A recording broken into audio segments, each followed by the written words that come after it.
Hello and welcome to Keeping Kith, a podcast about neighboring with our human relatives and the more than human world.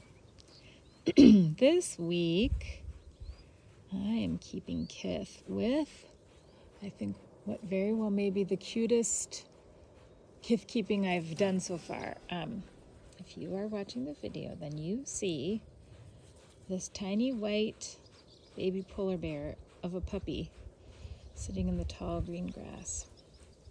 If you are listening, she is sleeping, so she's not making any noise, so you can't hear her. Oh, she just woke up, and now you can maybe hear her panting. And now she's getting ready to practice using her tiny, tiny, super sharp teeth to gnaw on my hand.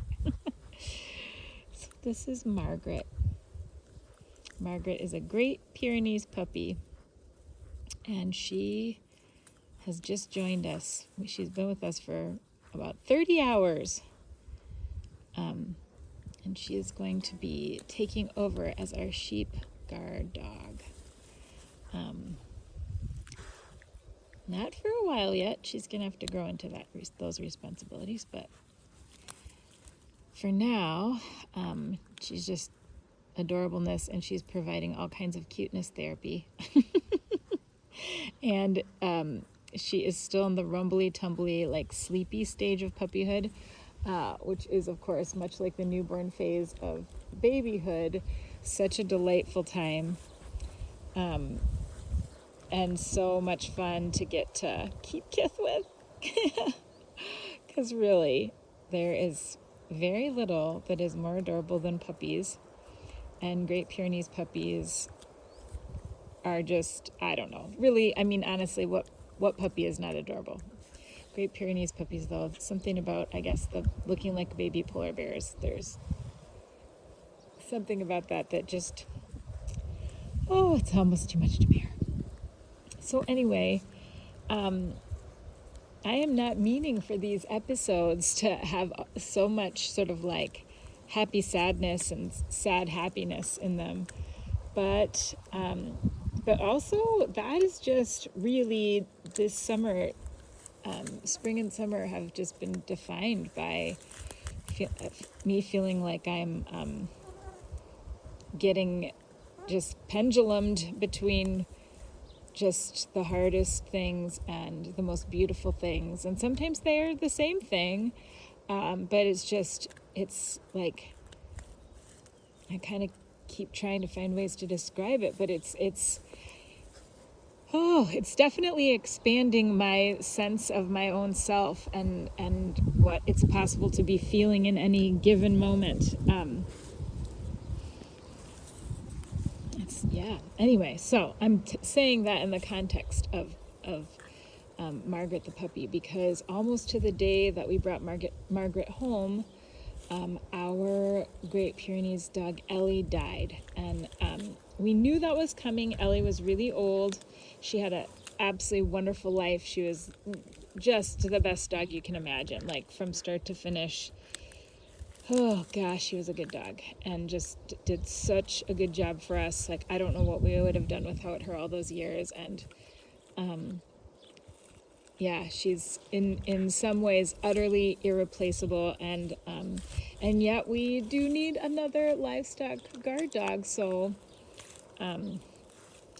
as my friend Ruth said, Margaret has big paws to fill. But Margaret is also Ellie's great niece. So Ellie's brother from the same litter had a son, and that is Margaret's father. And somehow that does soften the blow, I have to say, to have Ellie with us. I mean, Margaret looks a lot like Ellie did, and she acts a lot like she did as a puppy. And to know that this is Ellie's relative, it does actually help me feel a little bit less bereft about having to let Ellie go. And I also am so thankful that she did have such a wonderful long life. And I hope Margaret does too. I was giving Margaret a little chat about that this morning, about just how we were going to know each other a long time, I hoped. and get to spend a lot of time together. It's also funny though, I was telling somebody you get older, and I have started like kind of measuring my life in the era of like which dog or dogs I had then. And Ellie was the first dog I had from like a tiny puppy. My other dogs had been rescues, and I got when they were older.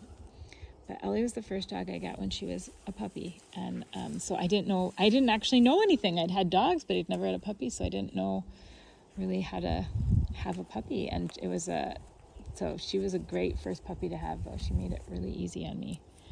And anyway, there's so many feelings, so many big feelings to be had around all of this. And one of them is, going back over all these pictures. Oh, here's my other dog. You can hear somebody walking through the grass. That's Luna walking by. And now Margaret's like, oh, where are you going? She's just so roly-poly yet that she really can't keep up. Yeah, you're not ready to go on adventure just yet. That time will come, but it's not here yet. Yeah, so if you can't see her, we're sitting in tall grass, and so she's trying to, even just walking through the tall grass, she kind of like flops over. If you are not familiar with the Great Pyrenees breed, they are quite big when they are grown. So even though, yes, for her age, she is big, and you can tell she just has not quite grown into her body. So it's like she can get around, but not all that well. She's kind of like tips over and kind of flops over and trips a lot, just getting used to having these big paws and these long legs. Yes, that's pretty new, isn't it? Because you were just a sleepy little bowling ball for quite a while.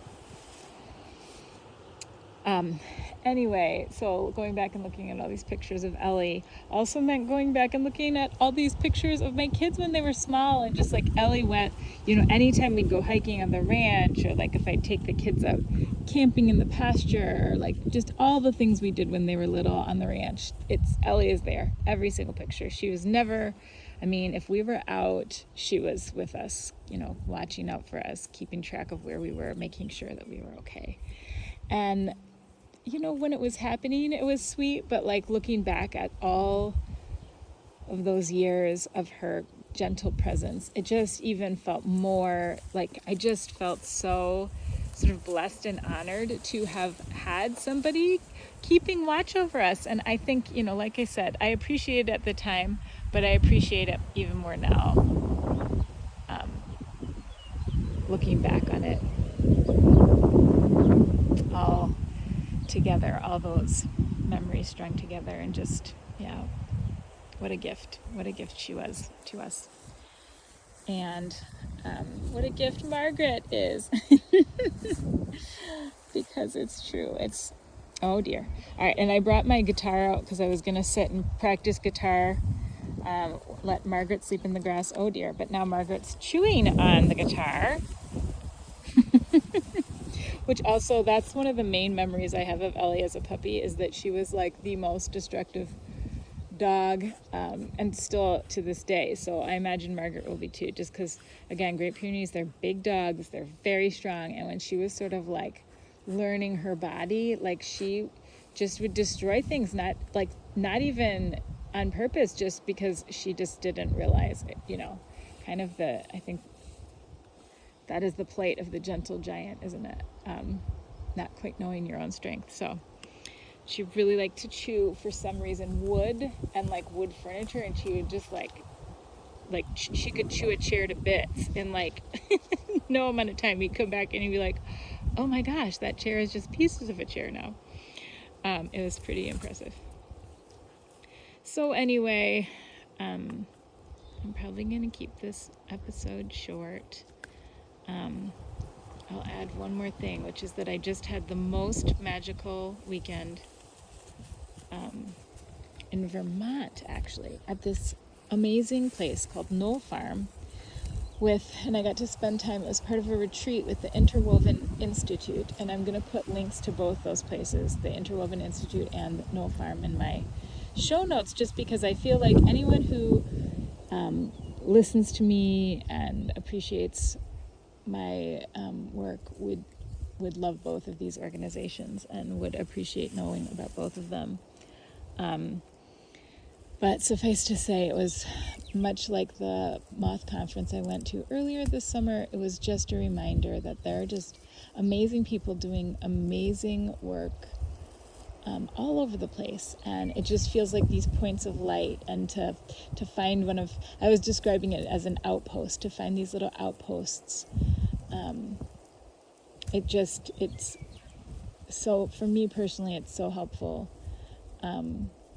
And I, like, specifically with Knoll Farm, I was like, this is the living embodiment of like what it means to keep Kith, and to do it so with such intention and with such, like, I don't know, just beauty. And the farm, the couple that owns and runs the farm has been there for 25 years, and so to see what they've built, which is to say an agricultural operation that also serves as a retreat center and is also their home, and is also the home to a beautiful flock of sheep, and then all the other plants and animals that call that place home as well, that everybody is living in such a way in which they are all being nourished and well cared for. They are caring for each other, and they are, and it's like nobody's taking up more space than they need, and therefore, like, you can really see that sort of beautiful web of interdependence, like what is possible when that web of interdependence is like just allowing everybody occupying a space to be well resourced. And so yeah, that was super inspiring. And also they had a wood-fired hot tub, which I'm like,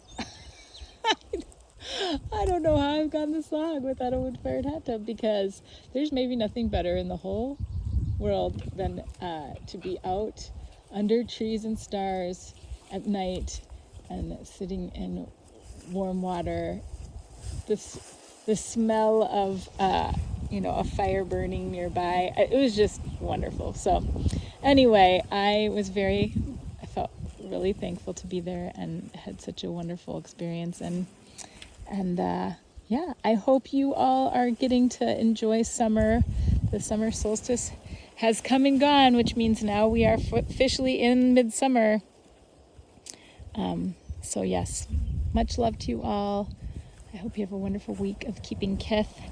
And if you don't follow me on social media, this might be a good time to start, because I suspect that there will be a lot of Margaret featured there, because how can I that would just be so terrible of me to not share in the cuteness overload.